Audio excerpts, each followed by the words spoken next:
Party के हमारे वरिष्ठ नेता पूर्व प्रदेश अध्यक्ष अशोक परनामी जी, आपके इस क्षेत्र से प्रत्याशी रहे रवि नैयर जी। नमस्कार, मैं अपूर्वा, आप देख रहे हैं दिव्यांग जगत। आइए बढ़ते हैं कुछ खबरों की ओर। राजस्थान के मुख्यमंत्री भजनलाल शर्मा से एक दिव्यांग ने शुक्रवार को अनूठी डिमांड कर दी, जो वायरल हो गई। दरअसल दिव्यांग युवती ने सीएम से कुरकुरे और समोसा खिलाने की मांग कर दी। इसके अलावा युवती ने कुरकुरे और समोसा के साथ मिठाई व कचौड़ी खिलाने की भी इच्छा जाहिर की। दरअसल सीएम भजनलाल शर्मा रक्षाबंधन से एक दिन पहले शुक्रवार को दिव्यांग महिलाओं से मुलाकात कर उनसे राखी बंधवा रहे थे। इस मौके पर वे दिव्यांग बहनों के साथ संवाद भी कर रहे थे। इस दौरान सीएम भजनलाल शर्मा ने जब तनु नाम की दिव्यांग से बात की तो उसने उनके सामने अनूठी डिमांड रख दी। कचौरी और मिठाई की कर दी मांग। तनु ने कहा कि उसे कुरकुरे और समोसे खाना है, उसे कुरकुरे और समोसे खाने के लिए दिए जाएं। इसके साथ ही कचौड़ी और मिठाई, बर्फी, पूड़ी, आलू की सब्जी की भी फरमाइश की। तनु की इस डिमांड पर सीएम समेत वहां मौजूद सभी लोग हंस पड़े। सीएम ने खाने पर किया आमंत्रित।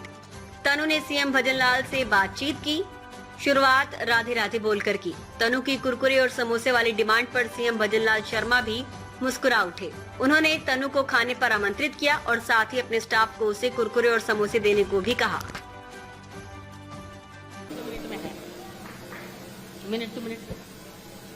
आज इस कार्यक्रम में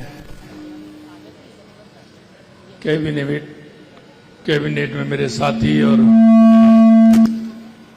समाज कल्याण मंत्री भाई अविनाश गहलोत जी, पार्टी के हमारे वरिष्ठ नेता पूर्व प्रदेश अध्यक्ष अशोक परनामी जी, आपके इस क्षेत्र से प्रत्याशी रहे रवि नैयर जी, अपर्णा जी, मोदी जी और इसके राष्ट्रीय मंत्री जी, और सबसे, क्योंकि मुझे पता नहीं था कि बीएम भारद्वाज जी आने वाले हैं, हमारे इस अपना घर को संचालित करने वाले, पूरे प्रदेश में नहीं अब तो इनकी शाखा पूरे देश में है, ऐसे बीएम भारद्वाज जी हमारे बीच में आए हैं।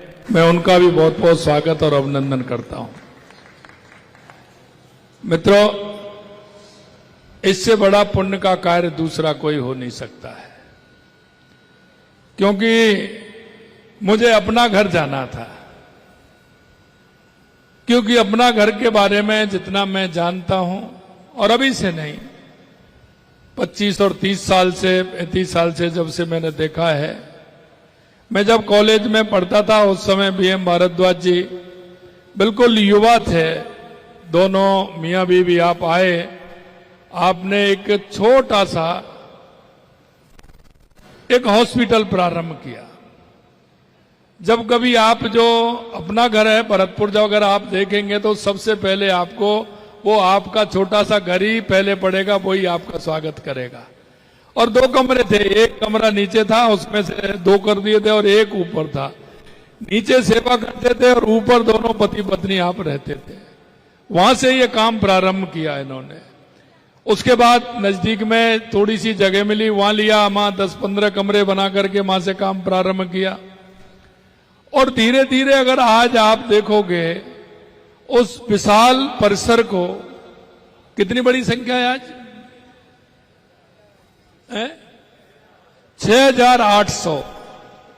6,800 की संख्या है। इतना बड़ा परिसर अपना घर है। और आपका वो अपना घर का यहां भी जयपुर में भी है जहां हम राज रहे हैं। हमारे राजस्थान के अधिकतर जिलों में और बड़े अगर उपखंड हैं तो उसमें भी आपने अपना घर की संस्था खोली है। मैंने वहां देखा है कि जिस तन्मयता के साथ, जिस भाव के साथ प्रभु जी की जो पूजा होती है, प्रभु जी का जो उनके प्रति समर्पण है, वो आपको ऐसा दृश्य लगेगा जब आप देखेंगे तो आपका मन और मन का जो विश्वास है कि हमें हमारे उन भाई बहनों की जो दिव्यांग जन हैं, जो बोल नहीं सकते, आपकी भाषा पहचान नहीं सकते, वो चल नहीं सकते, अपनी दैनिक दिनचर्या भी वो पूर्ण रूप से नहीं अपनी कर सकते, ऐसे उन सभी की सेवा प्रभु जी मान करके उनकी सेवा हो रही है। मैं अपना घर को और हमारे इसके संस्थापक BM भारद्वाज जी और उनकी पूरी जो टीम है उसको मैं सबसे पहले बहुत बहुत धन्यवाद देता हूं, बहुत बहुत साधुवाद देता हूं। मैं जब वहां रहता था तो हर जन्मदिन पर मेरा हो, बच्चों का हो, हम अपना घर जाना होता था। क्योंकि मैं जयपुर में था तो मैंने इनसे 5 दिन पहले कहा था कि मुझे मेरे दिव्यांग भाई बहनों के यहाँ जाना है और रक्षाबंधन का त्योहार मुझे उनके बीच में जाके मनाना है, उनके बीच में जाकर के मुझे रक्षा सूत्र बंधवाना है, जिससे अगर मेरी ये सभी बहनें मेरे को जो आशीर्वाद देंगी, मैं मानूंगा कि मेरे ऊपर आपकी बहुत बड़ी कृपा है, मेरे ऊपर सुरक्षा का कवच जो आपने ये बांधा है। निश्चित रूप से मैं इतना कह सकता हूं कि आपने जिस भाव और जिस मन से इसको मेरे हाथ की कलाई पे बांधा है, निश्चित रूप से उसकी मैं पूर्ण रूप से जितनी मेरे में क्षमता है उसको मैं पूरा करूंगा और हमारे दिव्यांग भाई बहनों के जीवन में एक खुशहाली आए, एक उनको ऐसा लगे। अभी मैं देख रहा था मेरी बहन कितनी खुश हो रही थी। अभी आपने देखा बहन कितना जोरदार उन्होंने अपना डांस किया, कितना अच्छा गायन। में तो धन्यवाद देना चाहता हूं कि उन्होंने जिस ताल और सुर से जो गा रहे थे, उन्होंने जो सीखा ये कम नहीं है। इसलिए मैं तो यही कहना चाहता हूं और समाज के उन सभी लोगों से कहना चाहता हूं, मेरे भाई और बहनों, हमारे बीच में कहीं कोई हमारी ऐसी भाई है, बहन है, हमारी कोई माता है। देखिए, जीवन में जीवन जीने का और जीवन को सफल बनाने का यह बहुत बड़ा काम है। क्योंकि पंडित दीनदयाल उपाध्याय जी कहते थे, अंतिम पंक्ति में जो व्यक्ति खड़ा है उसके लिए सेवा के लिए हम आगे बढ़े। बाबा साहब भीमराव अम्बेडकर जी ने कहा है कि अंतिम पायदान पर जो खड़ा व्यक्ति है उसकी हम सेवा करें, उसके दुख दर्द को हम अपना दुख दर्द मान करके उसको महसूस करें।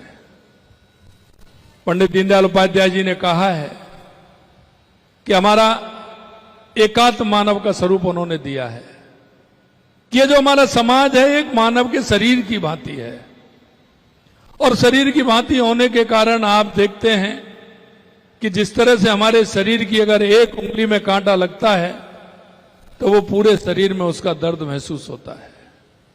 आप देखते हैं कि जब हम रास्ते में चलते हैं, अगर कोई ऐसा जानवर आ जाए, कोई सांप आ जाए तो आंख देखती है ना, आंख ही देखती है उसको, आंख देखती है, लेकिन पैर क्यों भागते हैं? दौड़ तो पैर लगाते हैं, देखता आंखों ने है और दौड़ते पैर हैं। आपके पैर में कांटा लगा तो हाथ क्यों जाता है उसको निकालने के लिए? यही हमारा समाज है। अगर हमारा अंतिम पायदान पर खड़े हुए व्यक्ति है, उसकी पीड़ा अगर हमारे मन के अंदर में नहीं होगी, उनकी पीड़ा अगर हम उसको महसूस नहीं करेंगे, तो हमारा जो ये ईश्वर ने मानव जीवन दिया है वो सफल नहीं हो सकता। मैं उनको भी धन्यवाद देना चाहता हूं जो अपना घर से जुड़ करके सेवा करते हैं। हमारे गुप्ता जी हैं और सभी जो इससे जुड़े हुए, उनको भी मैं बहुत बहुत धन्यवाद देना चाहता हूं कि वो महसूस करते हैं कि समाज के उस काम को जिसको आवश्यकता है उसको हमें करना है। आज मैं इसीलिए मेरे दिव्यांग भाई बहनों के बीच में मैं आया हूं। मैंने कहा था कि मैं उनके बीच में जाकर के रक्षाबंधन का ये त्योहार जो भाई बहन का एक बहुत ही पवित्र त्योहार है। हर बहन के मन में सावन का महीना आते ही किस तरह का प्रसन्नता का भाव उनके चेहरे पर देखने को मिलता है। और मैं यही चाहता हूं कि हमारा हर दिव्यांग भाई बहन प्रसन्न रहे, उसके जीवन में कोई भी आवश्यकता हो, हम समाज के और सरकार के बीच में कड़ी बना करके उनके एक सहयोगी के रूप में काम करें। और आप सबसे भी मैं ये विनती करता हूं, हमारे केंद्र और राज्य सरकार की ऐसी बहुत सारी योजनाएं हैं, बहुत योजना हैं जिनको हमारे ऐसे अंतिम पायदान पर खड़े हुए हमारे भाई बहन। अब तक के लिए बस इतना। इतना ही। आगे खबरों को देखने के लिए हमारे चैनल को लाइक करें, शेयर करें, सब्सक्राइब करें। नमस्कार।